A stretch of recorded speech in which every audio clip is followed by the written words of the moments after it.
Execute చేయాలనే ఆలోచన మీకు రావాలి.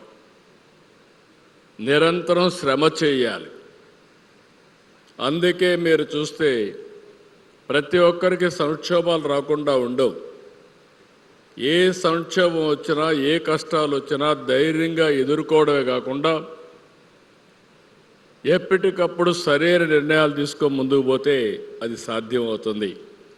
అందుకే ఈరోజు నేను 9వసారి ఎమ్మెల్యేగా అయ్యాను. అంటే 45 సంవత్సరాలు.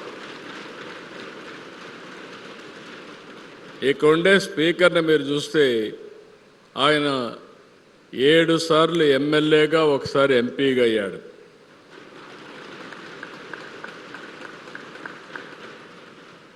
ఇంకొక పక్క నేను 30 సంవత్సరాల్లో మంత్రి అయ్యాను.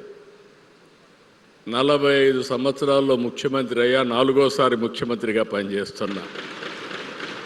అంటే ఎందుకు మీకు ఈ విషయం చెప్తున్నానంటే,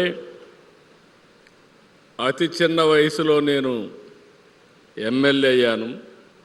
మీరు అతి చిన్న వయసులో, నాకంటే చిన్న వయసులో మాక్ అసెంబ్లీలో ఎమ్మెల్యే పాత్ర నాకంటే సమర్థవంతంగా నిర్వహించాను. నేను ఫస్ట్ టైం అన్నా అటు ఇటు అనుకున్నాను, కానీ ఇప్పుడు మిమ్మల్ని చూస్తే టోటలీ కాన్ఫిడెంట్. ఒకప్పుడు ఇంత కాన్ఫిడెన్స్ ఉండేది కాదు. ఈరోజు అలాంటి ఒక నమ్మకం మీ అందరిలో కనపడుస్తూ ఉంది, ఆత్మవిశ్వాసం కనపడుస్తూ ఉంది. మా ఎమ్మెల్యేలు చాలామందిని చూశాను తడబడేవాళ్ళు. మీరు ఒక్కరు కూడా తడబడడం లేదు. నేను పైన కూర్చొని వాచ్ చేస్తూ ఉన్నా. నేను అదే పనిగా అందరినీ చూశాను.